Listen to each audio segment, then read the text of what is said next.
Praise the Lord. യോശുവയുടെ പുസ്തകം 5-ാം അധ്യായം 1 മുതൽ 15 വരെയുള്ള തിരുവചനങ്ങൾ. ഇസ്രായേൽ മക്കൾ ഇക്കരെ കടപ്പാൻ തക്കവണ്ണം യഹോവ അവരുടെ മുമ്പിൽ യോർദാനിലെ വെള്ളം വറ്റിച്ചു കളഞ്ഞു എന്ന് യോർദാന്റെ പടിഞ്ഞാറേ ഭാഗത്തുള്ള അമോര്യ രാജാക്കന്മാരൊക്കെയും സമുദ്രതീരത്തുള്ള കനാന്യ രാജാക്കന്മാരൊക്കെയും കേട്ടപ്പോൾ അവരുടെ ഹൃദയം ഉരുകി. ഇസ്രായേൽ മക്കളുടെ നിമിത്തം അവരിൽ അശേഷം ചൈതന്യമില്ലാതെയായി. അക്കാലത്ത് യഹോവ യോശുവയോട്, തീക്കല്ലുകൊണ്ട് കത്തിയുണ്ടാക്കി ഇസ്രായേൽ മക്കളെ രണ്ടാമതും പരിച്ഛേദന ചെയ്യുക എന്നു കൽപ്പിച്ചു. യോശുവ തീക്കല്ലുകൊണ്ട് കത്തിയുണ്ടാക്കി ഇസ്രായേൽ മക്കളെ അഗ്രചർമ്മ ഗിരിയിങ്കൽ വെച്ച് പരിച്ഛേദന ചെയ്തു. യോശുവ പരിച്ഛേദന ചെയ്യുവാനുള്ള കാരണമോ, മിസ്രൈമിൽ നിന്ന് പുറപ്പെട്ട ആണുങ്ങളായ ജനമൊക്കെയും യോദ്ധാക്കളെല്ലാവരും മിസ്രൈമിൽ നിന്ന് പുറപ്പെട്ടു പോന്ന ശേഷം പ്രയാണത്തിൽ മരുഭൂമിയിൽ വെച്ച് മരിച്ചുപോയി.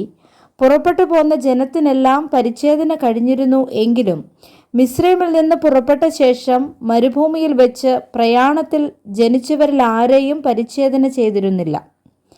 മിസ്രൈമിൽ നിന്ന് പുറപ്പെട്ട യോദ്ധാക്കളായവരൊക്കെയും യഹോവയുടെ വാക്ക് അനുസരിക്കായ്ക കൊണ്ട് അവർ മരിച്ചൊടുങ്ങും വരെ ഇസ്രായേൽ മക്കൾ 40 സംവത്സരം മരുഭൂമിയിൽ സഞ്ചരിക്കേണ്ടി വന്നു. നമുക്ക് തരുമെന്ന് യഹോവ പിതാക്കന്മാരോട് സത്യം ചെയ്ത ദേശമായി പാലും തേനും ഒഴുകുന്ന ദേശം അവരെ കാണിക്കയില്ല എന്ന് യഹോവ അവരോട് സത്യം ചെയ്തിരുന്നു.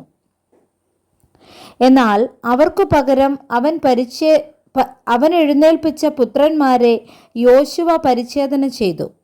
അവരെ പ്രയാണത്തിൽ പരിച്ഛേദന ചെയ്യായ്ക കൊണ്ട് അവർ അഗ്രചർമ്മികളായിരുന്നു. അവർ സർവ്വജനത്തെയും പരിച്ഛേദന ചെയ്തു തീർന്ന ശേഷം അവർക്ക് സൗഖ്യമായതുവരെ അവർ പാളയത്തിൽ താന്താങ്ങളുടെ സ്ഥലത്തു പാർത്തു. യഹോവ യോശുവയോട്, ഇന്നു ഞാൻ മിസ്രൈമിൻ്റെ നിന്ന നിങ്ങളിൽ നിന്ന് ഉരുട്ടിക്കളഞ്ഞിരിക്കുന്നു എന്നരുളി ചെയ്തു. അതുകൊണ്ട് ആ സ്ഥലത്തിന് ഇന്നുവരെ ഗിൽഗാൽ ഉരുൾ എന്നു പേർ പറയുന്നു. ഇസ്രായേൽ മക്കൾ ഗിൽഗാലിൽ പാളയമിറങ്ങി. ആ മാസം 14-ാം തീയതി സന്ധ്യാസമയത്ത് യെരിഹോ സമഭൂമിയിൽ വെച്ച് പെസഹ കഴിച്ചു. പെസഹായുടെ പിറ്റേ ദിവസം തന്നെ അവർ ദേശത്തെ വിളവ് കൊണ്ടുള്ള പുളിപ്പില്ലാത്ത അപ്പവും മലരും തിന്നു. അവർ ദേശത്തെ വിളവ് അനുഭവിച്ചതിൻ്റെ പിറ്റേ ദിവസം മന്ന നിന്നുപോയി. ഇസ്രായേൽ മക്കൾക്കു പിന്നെ മന്ന കിട്ടിയതുമില്ല. ആ ആണ്ട് അവർ കനാൻ ദേശത്തെ വിളവ് കൊണ്ട് ഉപജീവിച്ചു. യോശുവ യെരിഹോവിന് സമീപത്ത് ഇരിക്കുമ്പോൾ തല ഉയർത്തി നോക്കി. ഒരാൾ കയ്യിൽ വാൾ ഊരി പിടിച്ചുകൊണ്ട് അവൻ്റെ നേരെ നിൽക്കുന്നത് കണ്ടു. യോശുവ അവൻ്റെ അടുക്കൽ ചെന്ന് അവനോട്, നീ ഞങ്ങളുടെ പക്ഷക്കാരനോ ശത്രുപക്ഷക്കാരനോ എന്ന് ചോദിച്ചു. അതിന് അവൻ, അല്ല, ഞാൻ യഹോവയുടെ സൈന്യത്തിൻ്റെ അധിപതിയായി ഇപ്പോൾ വന്നിരിക്കുന്നു എന്ന് പറഞ്ഞു.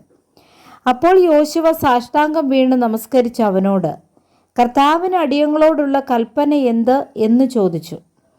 യഹോവയുടെ സൈന്യത്തിൻ്റെ അധിപതി യോശുവയോട്, നിന്റെ കാലിൽ നിന്ന് ചെരുപ്പ് അഴിച്ചു കളക, നീ നിൽക്കുന്ന സ്ഥലം വിശുദ്ധമാകുന്നു എന്ന് പറഞ്ഞു.